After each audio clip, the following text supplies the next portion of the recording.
If you perturb the brain when he is awake, you will see that under the coil, the brain reacts very strongly, and then the activation of the brain jumps around in all kinds of places in the cortex, indicating the system is behaving as a single entity. You touch it, and it rolls around in all kinds of ways for roughly a third of a second.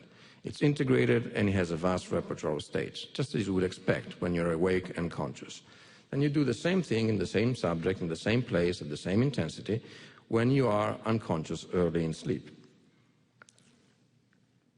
And what you see there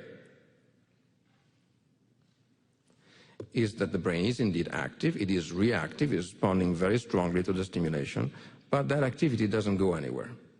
The system doesn't behave like an integrated entity anymore. It actually breaks down into pieces, and every time you perturb a piece, only that piece will respond and not the rest of the cortex. So when consciousness vanishes, the integration is vanished too in the cortex. We have now seen this not only in sleep, and we have seen it return when you're asleep but dreaming. We have seen the same thing, integration vanishing and consciousness vanishing in anesthesia. We have seen this in vegetative patients who are unconscious, and by contrast, we've seen the response of the brain turning again integrated when the person becomes minimally conscious, presumably experience has resurfaced there.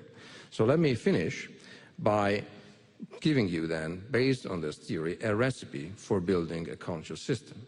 The minimal ingredients are, you need then a system which is a single entity, that's the integration, so it cannot be decomposed into informationally independent subsystems. You need that system to have a very large repertoire of distinguishable states by virtue of its own mechanisms, that's the information part. And when you put that together, you will get a system that's actually capable of generating a very large set of informational relationships.